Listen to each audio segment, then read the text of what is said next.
लखनऊ में अखिलेश यादव के जन्मदिन पर समाजवादी पार्टी कार्यालय के बाहर लगा एक पोस्टर काफी चर्चा का विषय है।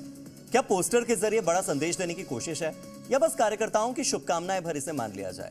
क्योंकि 9 सीटों पर उपचुनाव 27 का सेमीफाइनल ही माना जा रहा है। क्या ये पोस्टर उपचुनाव में माहौल बनाने के लिए लगाए गए या 2027 के लिए शुरुआत अभी से हो चुकी है? कौन होगा 27 का सत्ताधीश? देखिए।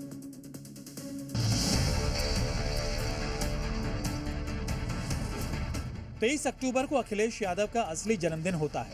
समाजवादी कार्यकर्ता अपने अपने तरीके से अखिलेश का जन्मदिन मनाते हैं, लेकिन लखनऊ में समाजवादी पार्टी कार्यालय के बाहर लगे इस पोस्टर पर इस बार सबसे ज्यादा चर्चा हो रही है। एसपी दफ्तर के बाहर ये पोस्टर लगवाया है संत कबीर नगर के समाजवादी नेता जयराम पांडे ने, और पोस्टर पर लिखा है 24 में बरसा जनता का आशीष।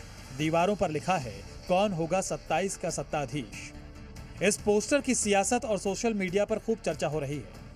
ये पोस्टर लगाया है समाजवादी पार्टी कार्यकर्ता जयराम पांडे ने, जहां पर लिखा हुआ है कि 27 का सत्ताधीश, यानी कि जयराम पांडे ने मान लिया है कि 2027 में अखिलेश सरकार बन रही है।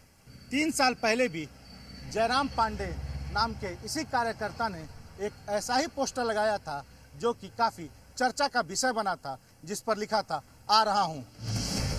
लेकिन पोस्टर पर लिखी पहली लाइन बता रही है कि दूसरी लाइन यानी 2027 के लिए समाजवादी पार्टी कार्यकर्ताओं और नेताओं का कॉन्फिडेंस कहां से आ रहा है। 2024 में एसपी को यूपी में 37 सीटें मिली और लोकसभा चुनाव में एसपी सबसे बड़ी पार्टी बनी, और उसमें अयोध्या सीट ने तो इस जीत में बड़ा माहौल बनाने का काम किया था।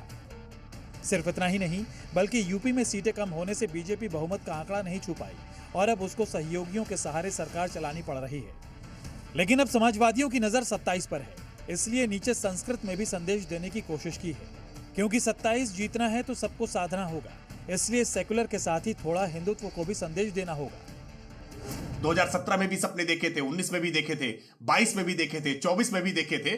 अभी 27 की चिंता ना करें। उत्तर प्रदेश में उपचुनाव होने वाले हैं, पहले उपचुनाव की चिंता करें। ये उपचुनाव के परिणाम ही उनके सारे सपनों को चकनाचूर कर देंगे। लोकसभा चुनाव में अखिलेश से बड़ा झटका खाने के बाद बीजेपी किसी भी कीमत पर उपचुनाव जीतना चाहती है। अगले 24 घंटे में 9 सीटों पर प्रत्याशियों का ऐलान भी कर सकती है, लेकिन अखिलेश इस मामले में आगे चल रहे हैं। कांग्रेस को बड़ा झटका देते हुए 9 में से 7 सीटों पर प्रत्याशियों का ऐलान कर दिया और कांग्रेस को सिर्फ 2 सीट का ऑफर दिया। इस बात को लेकर यूपी कांग्रेस के नेताओं में नाराजगी देखने को मिल रही है, लेकिन 27 पर नजर बनाए हुए अखिलेश बीजेपी को किसी भी कीमत पर लीड लेने देना नहीं चाहते, इसलिए समय समय पर समाजवादी नेता और कार्यकर्ता अलग अलग तरीके से संदेश देते रहते हैं। लेकिन वोटर्स में इसका कितना असर हो रहा है, ये तो आने वाला वक्त ही बताएगा। तुषार श्रीवास्तव, लखनऊ, जी मीडिया।